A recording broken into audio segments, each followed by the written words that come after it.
We're back with more Bellular goodness here to watch. I believe it's going to be Michael and Matt talking about if you can handle two MMOs at the same time, two at once.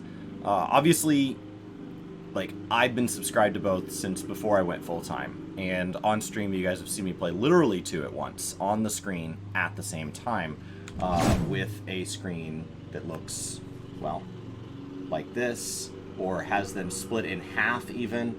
That's Stream Raiders that's up because I don't have any MMOs booted up at the moment, but it grabs two MMOs and either splits the screen.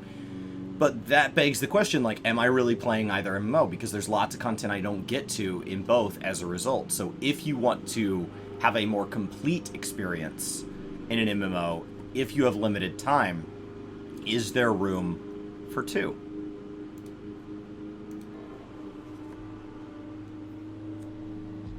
We got Black Cat, who's super saying, officially unsub from WoW, don't have time in my life for two MMOs, and FF14 is taking my breath away. WoW sub money is going towards your Patreon now. Keep me posted in the lore I still love. Damn, but thank you. Yeah, thank you very much. I'm glad you're having fun in a game. Yeah. And do you know what could be great?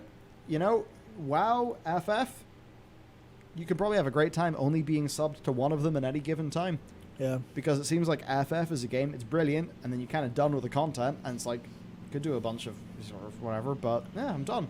Move on to WoW, see what's up there. Yep. By the time you're done with WoW, chances are FF's gonna have something new for you. There you go. Yep. You've got a great hybrid MMO experience. Wouldn't that be fantastic? Like, Yeah. Wouldn't that be And fantastic? thank you for patroning as well. Yeah, thanks. It's funny, I just checked. We've got 999 patrons. Nice one. Who will be number 1,000? I And, imagine it'll be broken soon. Yeah, I mean, you said with the lore walking, we do that twice a month, and we have a lot of fun recording lore walking. Yep. Because my God, when we got into that light expansion bit of that podcast, that was pretty cool. So thank you, Black Cat. Yeah. And certainly, I think, you know, just playing one MMO at a time, but being happy to hop around them, that's the way to get more content. The nice thing about playing one at a time is that you can kind of let content build up like the cold side of a pillow. And so when you flip it back over, and say you're going back and forth between WoW and 14, when you flip it back over, whatever your favorite type of content is, whether it be clearing story or experiencing new zones or going into new PvP modes or seeing new bosses, whatever it is, you've let, however long you've been away, you know, half a patch cycle, 2 patch cycles, a full expansion, you've let that build up. And so you've got this kind of binge-worthy amount of your favorite things.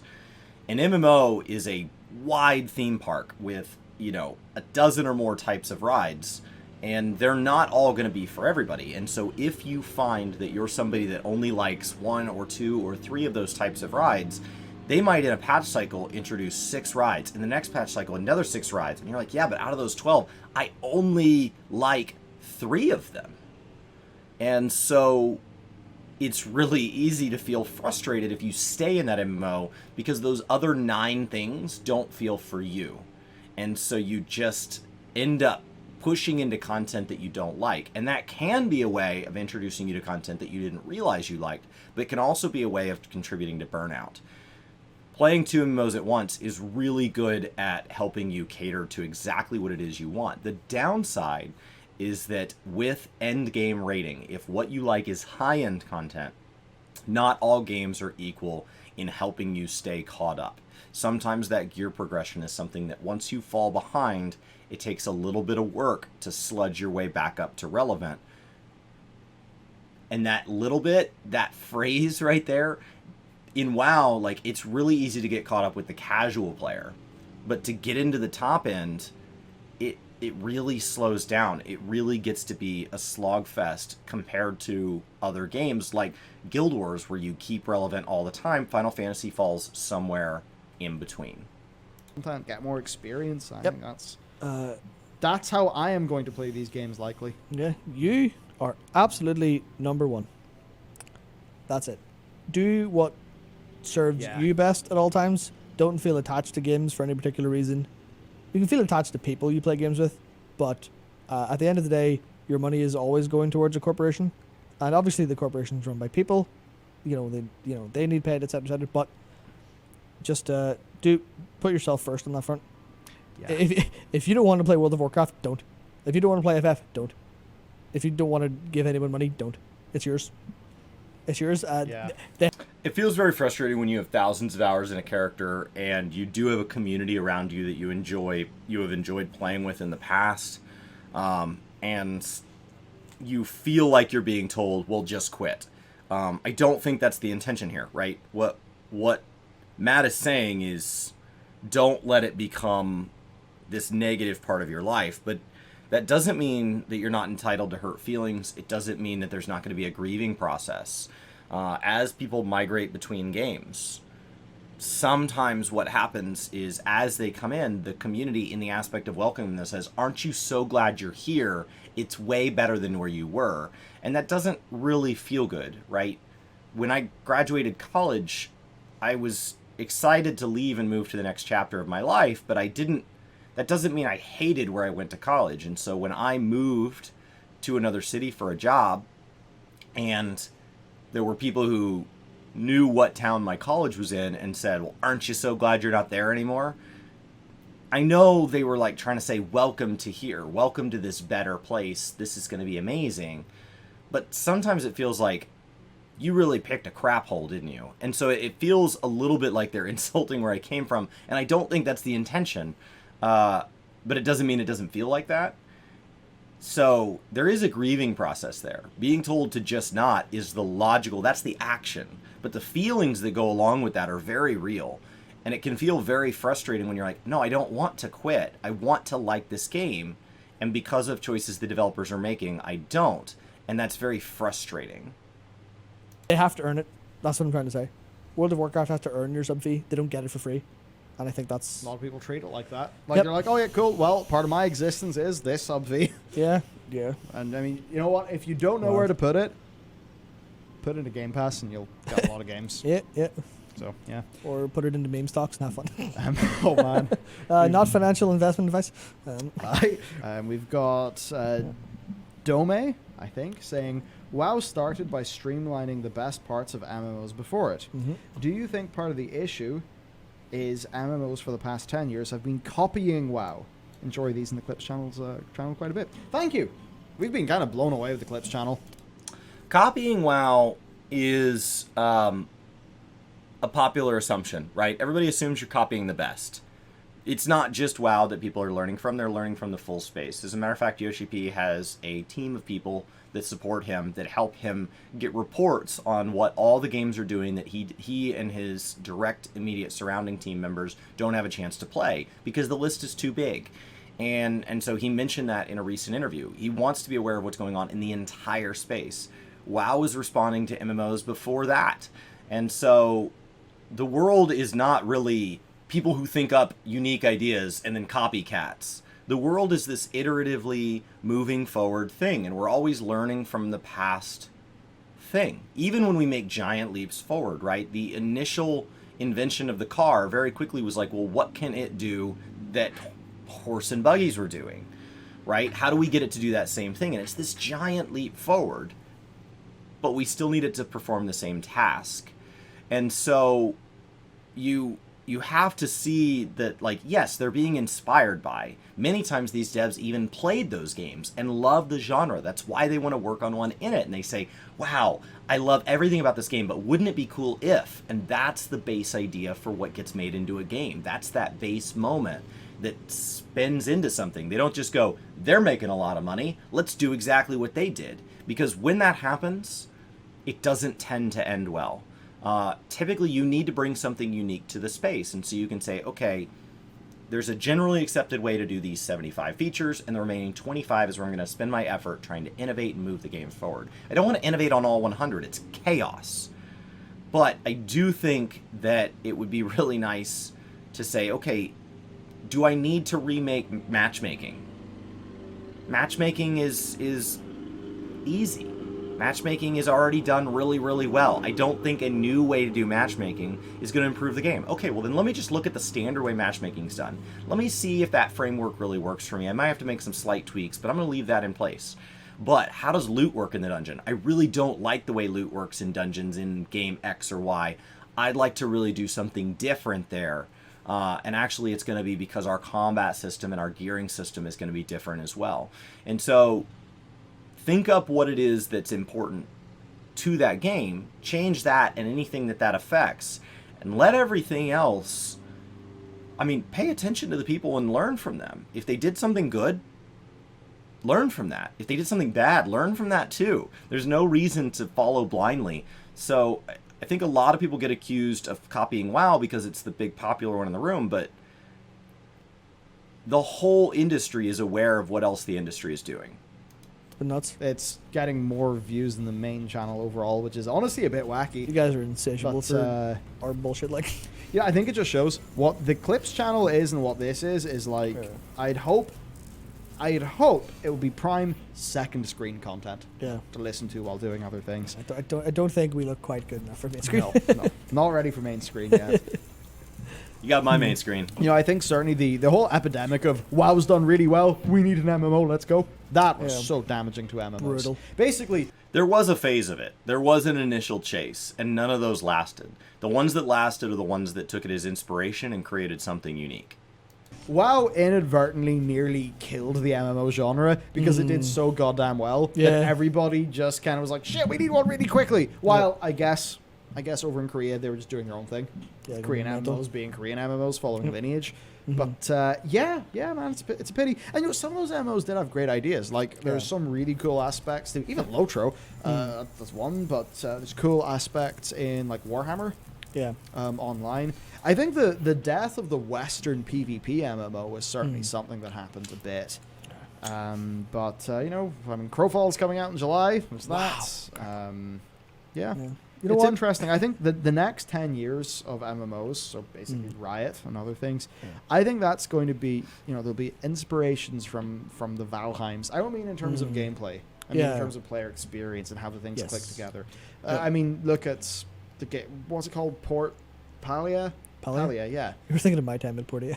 Yeah, I don't know why. Yeah, But yeah, Palia. Palia is like one example of that. So I think we'll have a bunch of MMOs that feel different because they're coming from a different industry. Like Palia is going to feel very different because Palia is combat optional right from the get-go. Like not PvP optional, combat optional. different, you know, bit of the games industry. Yeah, it'll Different be, era. it'll be targeting a different audience instead of trying to ape World of Warcraft or trying to capture the like Korean MMO experience. Because Yeah. I mean, like as much as I love Terra for some of its gameplay, it sucked so bad in so many ways. So I hear. But it had great action combat. Yeah. I should probably try it for the action combat at some stage. No, not worth. No, not no. worth. Problem solved. It takes so long to get anywhere. Like, not worth. Doesn't seem fun. Not worth. We got from Missile Massacre Online who says, I think Hello. Blizzard is aware of the state of their game, but instead structure their game on patch cycles and sub-bundles. FF14 has exploited this. Yeah, you know, it feels like Blizzard are they just have the way they do things, and they just kind of keep on going. Yeah. You know, maybe it'll be late, maybe it won't be. And I think both MMOs do in a way. It's just that FF14 has been going and doing its thing, and it's all been going really good. Yeah. Been pretty uncontroversial. But WoW's has just been up and down and up and down and up and down. Yep. I think it's mostly that. So FF has probably just identified that, hey, we're in a strong bit, our biggest competitor's in a weak bit. Let's do a 60% off deal. Let's sponsor a few. Annie was sponsored, right? Yeah. For that. So they sponsored her. I mean, I don't know what other streamers have got offers or if there's going to be stuff going on there, but you know, they're clearly targeting a little bit of the World of Warcraft. Yeah, the media structure of it has been a lot different than expansions past, and I think that they know what they have. They know that Shadowbringers is in an incredible spot compared to the rest of the industry. I got a comment the other day saying that they didn't understand what the big deal was. Final Fantasy wasn't beating any game. That WoW was hurting itself, right? WoW was coming down to 14. 14 wasn't on its way up, but you don't have to make a giant leap forward to win championships. Sometimes you just have to do fundamentals. And so in the current climate, right, post-COVID, in an industry that kind of reeled from that, fundamentals is impressive. It's not groundbreaking. It's not inventive. The ability to deliver base, good, on-time, consistent content during that is in itself innovative and a feat. It's unbelievably impressive how much they've been able to do. And if we don't think that it is, we just simply have to look around and realize, well, if it wasn't impressive, why are they the only ones doing it? Philippines. Yeah. So, yeah, it's interesting. As for Blizzard being aware, like, I think they are aware. I'm not sure if they have ways to get out of it. Just It's going to take a lot of time. Yeah. And So I saw people refer to how Yoshi P described the process of fixing 1.0, and apparently he said in perfect unaccented English, nightmare. Just nightmare. It was a nightmare experience. Like, because it was. In a recent interview, he took it further. He called it an unprecedented disaster, translated. So, yes, he does speak English. He is afraid of getting a word wrong or coming across wrong because he knows that his job's important and that words matter. And so usually he listens to the English, he waits. In interviews, it is not uncommon for him to, having been in one of his interviews, it feels he's been ready to respond even prior to the translation being complete, because he did understand the questions I was asking. But he speaks back in Japanese because he wants to get it right. So it is notable when he has commented on things in English because it's not common. It was so hard, but I think that's kind of it. There's no shortcut. There's no easy solution. The way to fix your major problems, and this is kind of a universal thing, is just to put in the goddamn work. Like, yeah, put in the goddamn work. Yoshi P put in the work. His team put in the work. They have been putting in the work since. There is a theory. It's a phrase I first heard in and around like one of those like get fit, you can do it type phrases, and it's do today what others won't, so you can do tomorrow what others can't. And when you see success, this is another one of those cliche phrases, is it's 10 years to overnight success.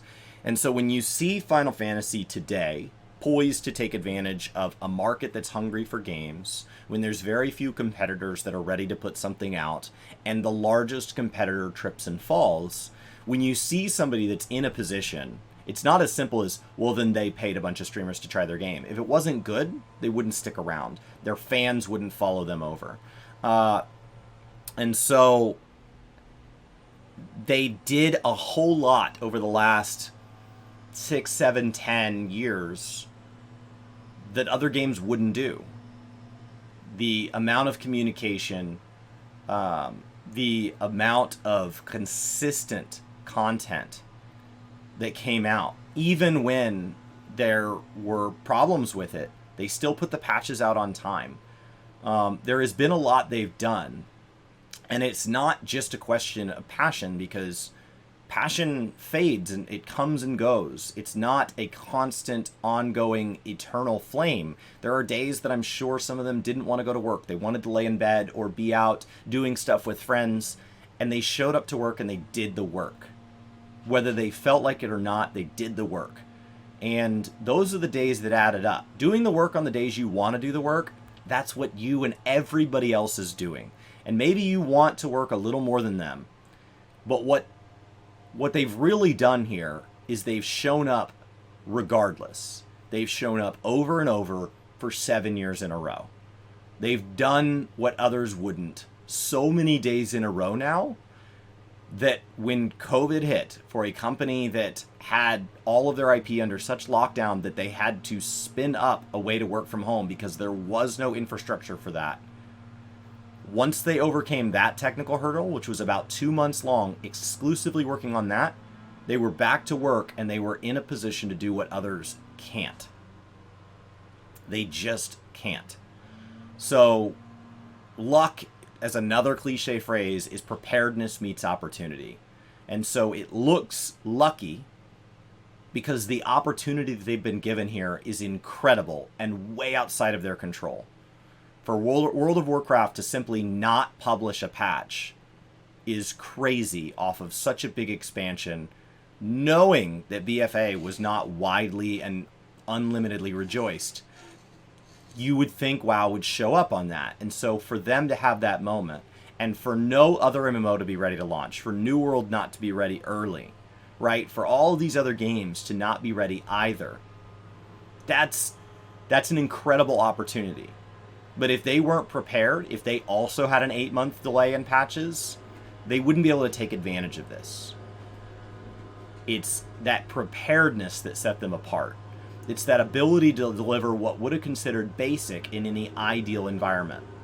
That ability to deliver that when no one else could, which tells me that the way they're running their organization, not the way they care for it, but the way they're organizing themselves, is allowing them to put their efforts where it matters most. It's keeping the patches on time, filled with content that they can be proud of, and then once they're done with it, that it's good enough that they can put it to the side and they can work on the next thing, and the next thing, and the next thing. They have done something, and yes, some of it is lucky that they were mid-expansion cycle, and so Yoshi P said in an interview that they had some marketing campaigns they canceled during COVID because he thought it was distasteful during a time that people needed games to get through something to be marketing a game. And I think there was some important context there that's unique to his point in the cycle. Games that released during COVID, they still have to market. They have to. They have to get that money back. He was in a position where he was mid-cycle, and so those marketing campaigns were optional. They were going to need to run these Endwalker campaigns regardless of what the world was doing, because Endwalker represents a substantial investment. Endwalker is a story payoff to 10 years. This is a moment they can't miss. And sure, they've maybe been able to chill because they've been on the right path and they feel maybe a little bit better for it. But they just work like crazy to get stuff done. I don't mean crunch like crazy. I just mean they show up, they do their best in the correct direction. Yeah. And over time, that's paid off. Blizzard need to do that. Blizzard need to go, let's course correct, and then put in the hard work. And then they'll be able to put in the work. And then over time, it'll be solved. Yeah. I mean, just at the principle level. Actually getting the right path is going to be extremely difficult. It's going to be a nightmare. But if they can do it. I mean, if World of Warcraft, anytime in the last few years, has felt challenged by 14, that can be the sort of fuel that gives them a reason to, as he's saying, put in the work. To do things that may not be more man hours. It may not be more effort. But to do things that they didn't want to do before because of cost or because they weren't shiny, right? They weren't the exciting thing to work on. But get back to fundamentals and put out, honestly, what I think they're strongest at. What I really liked about the World of Warcraft was the world of Warcraft. And I have not felt attached to an expansion's world, those zones, in a long time. There have been aspects of the gameplay I like, but it's been all these secondary things. In vanilla, in the Burning Crusade, in Wrath of the Lich King, I felt attached to the world and my time in it differently. Wrath, I think about the times in open world PvP zones. I think about, various zones that I spent a lot of time interacting in, various daily quests that I was charging a horse into stuff because I could. In the Burning Crusade, I think about what it felt like to fly over these different zones and farm up these open world recipes. In vanilla, I felt the world was so vast. And so, it's different in the relationship I've had with the world. But in BFA, I felt no attachment to Zandalar. And in Shadowlands, I don't really feel as attached. I feel attached to some of the characters that happen to be in this place with me. But I don't feel attached to the place itself. And maybe this is what causes them to take a look at that. Because that's their unfair advantage. That's the thing that if they can get it right, 14 doesn't have. I've never felt hard attached to the world itself. I felt attached to places in it, specific places. I felt an emotion when I go into certain places like Raktika, but I've also felt that there are places like the Tempest that are just underused. And so I think that, you know, Final Fantasy, compared to WoW in that way, has never had world interaction on the degree that WoW has. So they're, you know, they've never had PvP on the degree that WoW has. They've never had some of these things. And so I don't know why WoW's not doing those things well. Like, they're spending all this time trying to make a campaign quest, and they're spending all this time trying to make these covenants have these meaningful stories.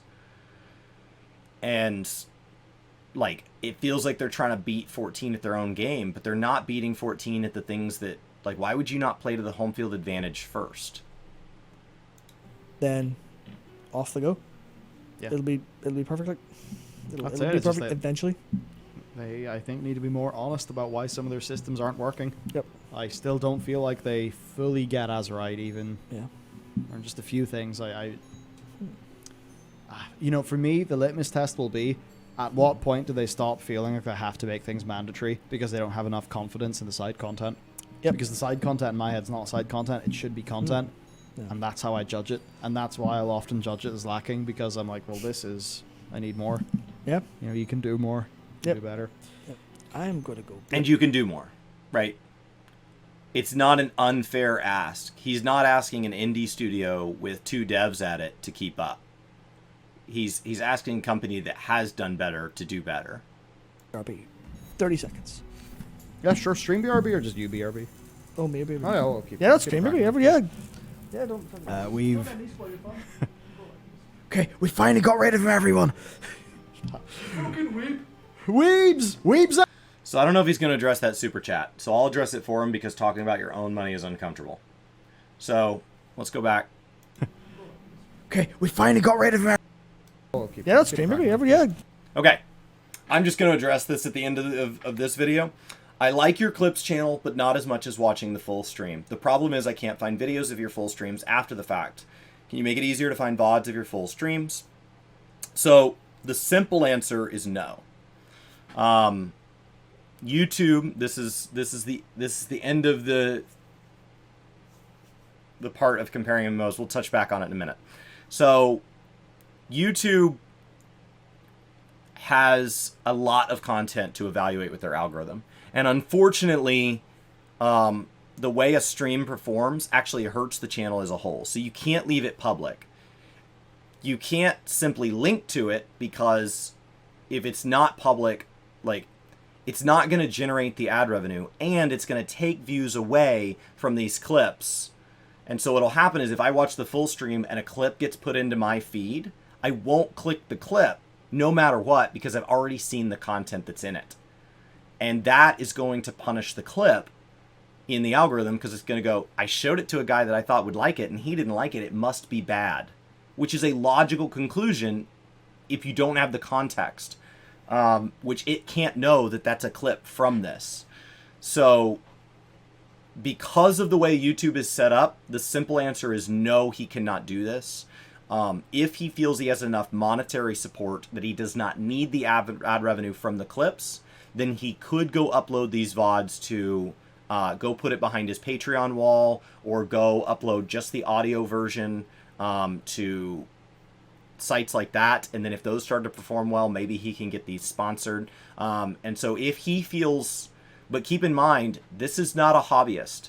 He has a company with at least 20 employees. I believe they're hiring a few more right now.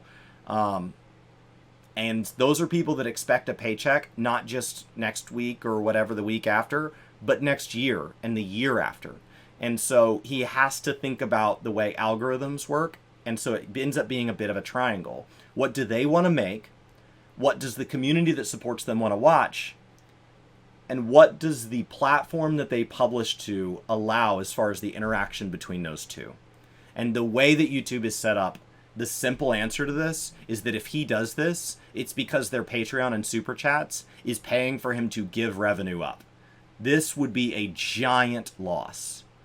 And I know that because Brian and I used to stream to YouTube, and we streamed on Work to Game, and it hurt the whole channel.